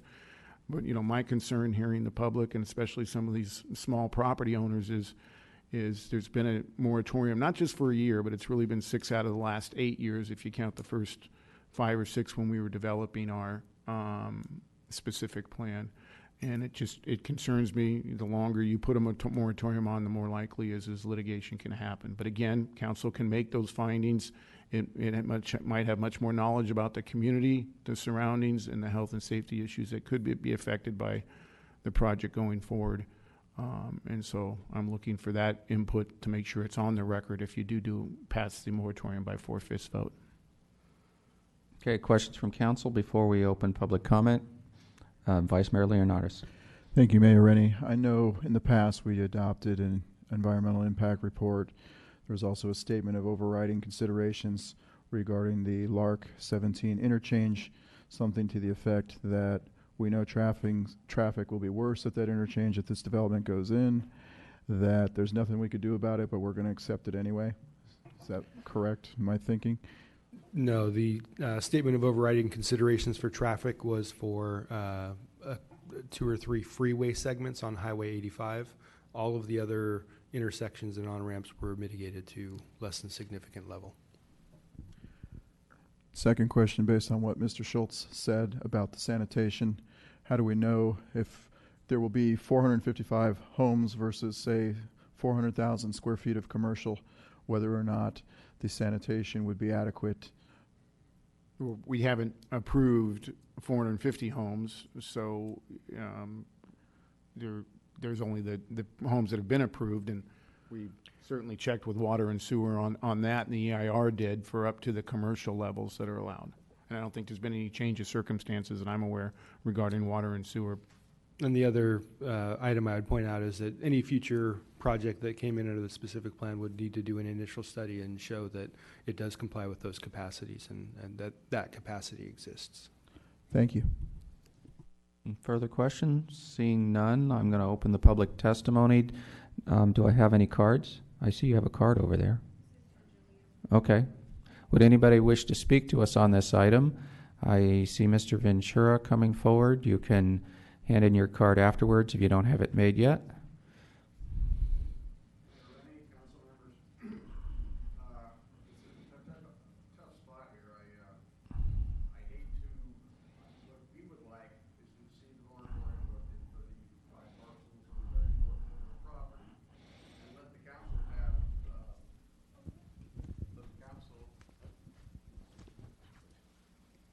Can we have him start again, Mr. Yeah, Mayor? could you restart us 3 minutes, please? Excuse me, Mayor Rennie and members of the council. I realize this is a tough position for you. We, for the five, speaking for the owners of the 5 parcels at the very north end of the project, we have not been able to move forward in any way, shape, or form for the last 6 years and would like to move forward. We would like to also, if the town wants to impose a moratorium on the rest of the property, I'd like you to do that, but legally, apparently, that can't be done. So I think the best argument we can make is the current specific plan limits the amount of new housing, and the majority landowner wants to put housing in. So the current plan does give you a certain level of protection short term from any sort of project the council's not ready for, and would allow, as we said before, the landowners out there are willing to live with the constraints of the current specific plan. So that might be the best compromise in fairness to all. But to keep tying us up because of the controlling landowners' whims and follies, it's tough on us. And I don't want the council to make a mistake either, because look what happened in round 1. Fool me once, shame on you, fool me twice, but we don't want to have a fool me twice on this project. So I want the council to do the right thing, but it has been a significant burden, and our properties are unmarketable with a moratorium. Thank you. Okay, any questions? Seeing none, thank you, Mr. Ventura. Make sure you finish your card. I have a card for Ann Salvador Rodriguez.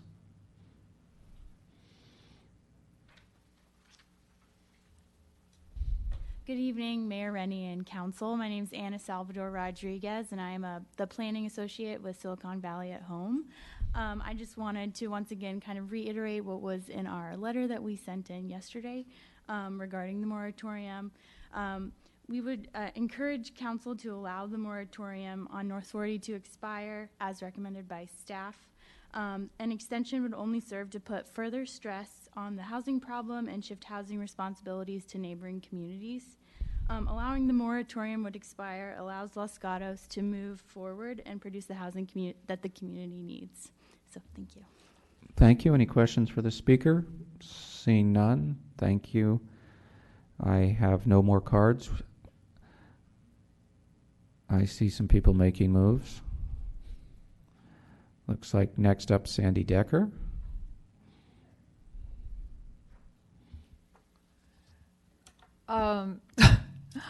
I'm not sure you guys really have any idea, because I know we don't, where you were in the amendment process for the specific plan. Now you've overlaid 2 overlays, and we've got a specific plan. We've got jump ball on whether we want a development agreement or whether we want a PD, which we don't want either one. I appreciate Mrs. Jensen's effort, but I really don't know how we have solidified the specific plan as it was, however it was, left alone before we decided not to go through the rest of the amendment process.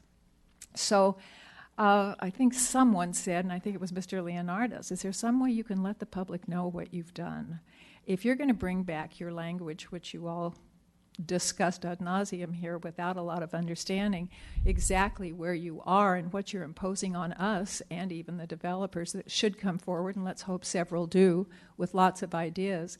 Now, I don't know what you've done. We've written a specific plan with some specificity to it, with an awful lot of, I think, at least feelings for what kind of land use we were going to have.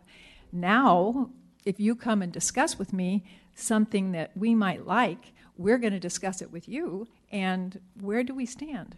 I would really like an answer to this when I finish. Is it 33 houses, or do you want to come and give me an idea what you really want, which is another 185 houses, and then we get a bonus for that? I really don't know what you've done, and I hope that there is a resolution that goes out publicly so that we know what now has been imposed on us after 7 years of working on this. Thank you very much. Questions? I see no questions. Thank you. Angelia Dorner's making the next move.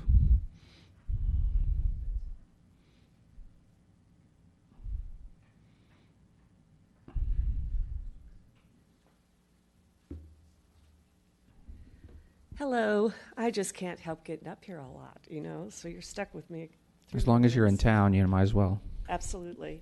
Well, I can do it from afar too, so just keep that in mind. Anyway, listen, I just really think this particular slide sort of says it all as to traffic demand management. This town needs to have a cumulative traffic demand management process or plan in place to deal with all of the developments that have already been approved, as well as those that are already in the planning department work process. I mean, this is really insane. Highway 9, Alberta Way. You've got McCarthy coming, okay? He's got the power and contacts of his father. This is going to be hell, and this was one of the reasons why I'm basically getting out, including the North 40. I think there should be a moratorium on all development, all commercial development at least, throughout the town, because I don't think that there's been adequate attention paid to what is currently going to be facing you guys when all of these things start being constructed at one time.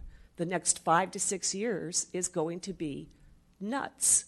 The other thing is that I really think that a pro forma on phase 1 for North 40 is really critical for you to do before you make decisions on phase 2. Have someone really delineated the responsibilities of costs for maintaining the streets, the public park, protecting the gardens, etc.? The original thing said that it would be private roads, but open to public. Well, our general plan says that those roads need to be deeded over to the town if they're for public use. So who's going to pay for all those roads and all the maintenance on those roads? Is that going to be our responsibility, or is that built into the HOA? Is that the way we get our money back? It's because we're not taking care of those private roads? There's a lot of questions that have never been answered as it relates to maintenance and costs of phase 1. And I'm very concerned that unless you take a financial perspective on what phase 1 will actually do to this town as to the revenues that will be coming in and the cost delineated between the developer or the HOA, which all of this is supposed to be an HOA, and how the town ends up, where do they end up on a cost structure standpoint? And until you know that, you're not going to have answers for phase 2, because I'm afraid the town's going to get stuck with an awful lot of cost burdens that you're not anticipating. Thank you. Any questions? Seeing none. Next up, Markeen Smith. Hi, Markeen Smith, Drakes Bay Avenue. I 100% agree with Angelia Dorner's thing of her analysis of the situation. We don't have the infrastructure. We don't have the transit which we have been waiting for many, many years. There is no way for the people who will be trapped in the heat island of the North 40 to get past the freeway Cloverleaf and the 17 and 85, not to mention Lark Avenue and Los Gatos Boulevard, and the kids trying to go to school across Los Gatos Boulevard, 4-lane. It will be widened. But I had several things. I had a discussion with Mr. Schultz at one point, and my brother lives in Vancouver, British Columbia, and they have successfully implemented, as of a year ago, a 15% developer fee to pay for the transit for any developer who is non-resident. So it wouldn't affect Mr. Ventura or his clients, but any buyer of property, and I hope the town council will ask the staff to look into something like that for Los Gatos. It's worked very successfully in Vancouver, where these buildings were developed and they turned out to be way more than Vancouverites could afford, but they were being bought up by foreign investors and then rented back for outrageous rents. And so I agree completely with Council Member Sayek that they have to be affordable. And then the second thing is, the biggest thing to me is, you have to have a way for the people to get out of that prison that they'll be in, out of that property and over the street and into Los Gatos, into the trails, the recreation, the parks, the everything else that would be safe. I can't imagine, when I was talking with Ed Morimoto one time, we heard that somebody had been killed on Highway 85.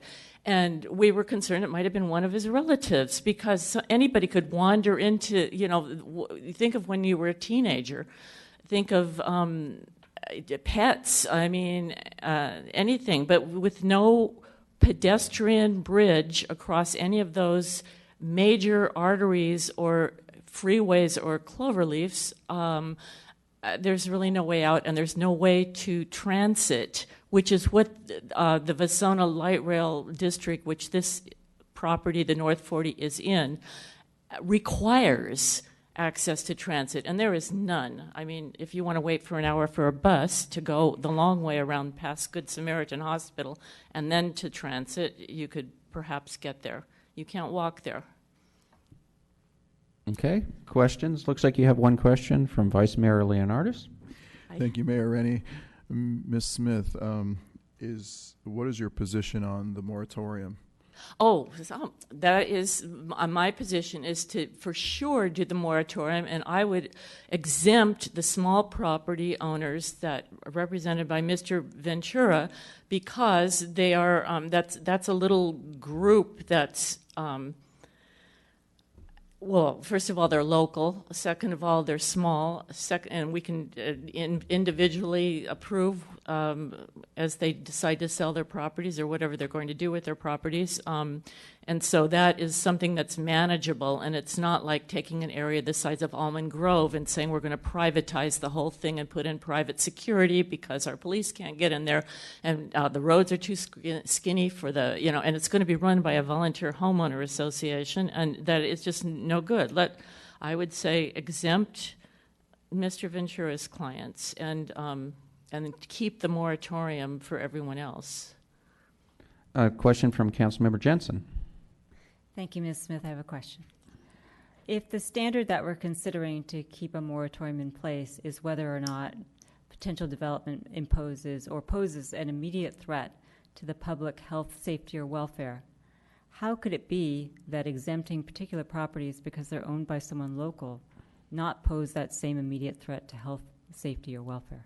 Well, because there are only, I'm not sure what the amount is, but what is that, 10% of the property or something? It's a small percentage, and so Starbucks there is not presenting an immediate danger to health, safety, and welfare. And neither is, there's a dental office. That isn't. But when you're talking about developing 20 acres in a massive commercial and or residential area with people with no way out or in because we can't widen Los Gatos Boulevard at this point, and there's maybe Lark Avenue through a narrow little street that is between the freeway and the gas station. I can't imagine how the people can get in and out safely. Thank you. You've answered my question. Okay, further questions? Seeing none, thank you, Ms. Smith. I have no more cards. Would anybody else wish to speak? I saw some cards, but I guess they've changed their mind. All right. Then I'll close the public testimony and come back up to council for questions, motions, thoughts. Councilmember Sack. So I just want to ask staff a couple questions. In our documents that we received, the Vasono light rail element, so we had some discussion about transit and paying into transit. And there's one specifically, policy VLR 1.3, future development shall contribute financially to support transit services. Considering we don't know how we're going to link any future development with a potential future light rail, how do we do that? Well, the short answer is we haven't, because it is uncertain. Obviously, as we went through the specific plan and in its adoption, you take all of those things on as a whole, and then you made a determination that in this case, and then even for the phase one, that requirement wasn't going to be imposed. And it is still uncertain because funding for that, well, people have their opinions of when that may or may not occur. If I may. That doesn't mean you could not impose that on any future development. Right. So I wanted to get into the specifics of that. So I appreciate Councilmember Jensen pointing out that in our specific plan we do accommodate that. But one of the things that we as a council identified as a specific priority town-wide is a town-wide transit demand management system, but we haven't actually said what that looks like. So until we define that, are we able to put any future development to pay into it if we don't know what that is yet? So there's a couple of elements there. As was mentioned earlier, there's already language in the specific plan that enables transportation demand management specifics. And in fact, when you approved the phase one application, there are very specific conditions mandating what TDM means for the phase one application. And presumably as future applications come forward, the council and the planning commission will be able to give definition to what that TDM is. On a townwide basis, we do have in our work plan, strategic priorities, and budget a townwide TDM policy. So that is in the work plan. As you can appreciate, we're trying to get through some of the other priorities that are underway, but that is something on a townwide basis that we will be bringing forward when capacity allows.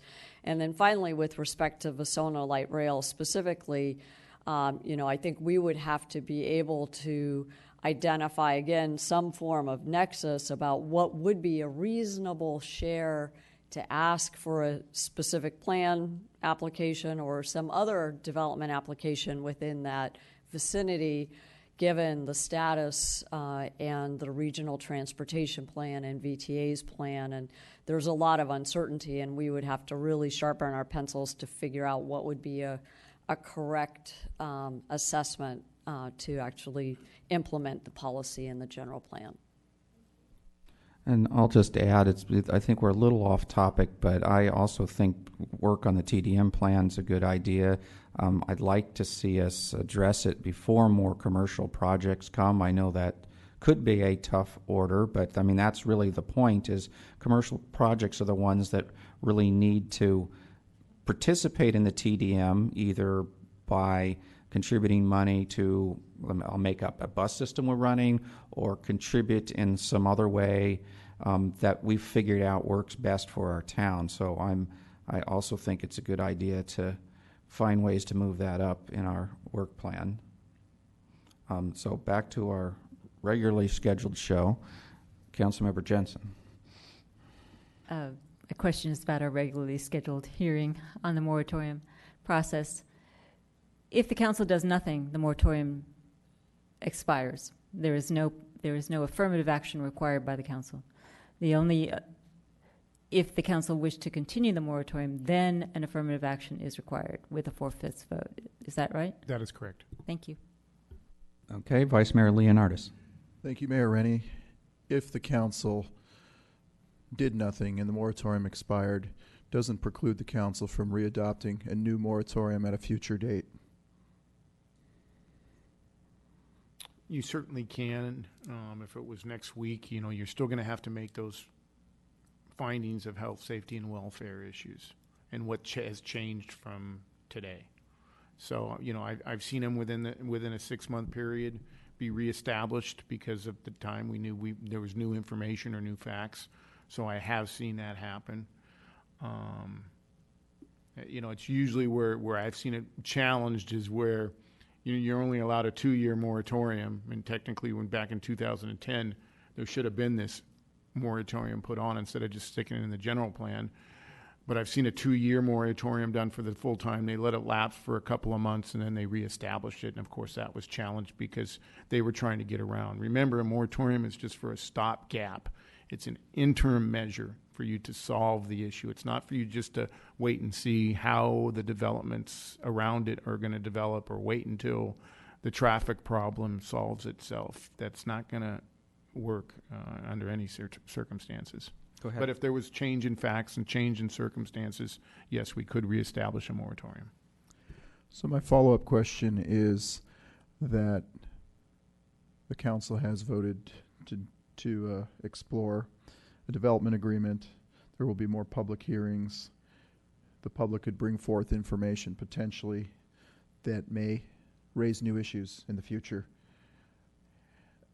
And then perhaps the council could decide at any time in the future if a moratorium could be revisited. In other words, this is not an end-all, be-all tonight.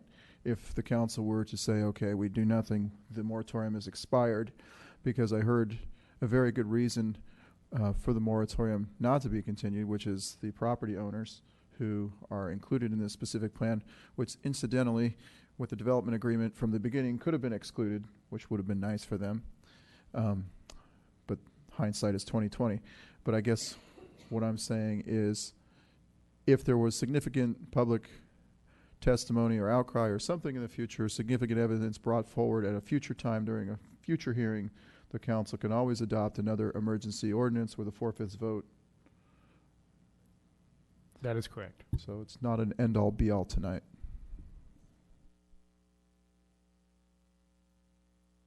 Okay.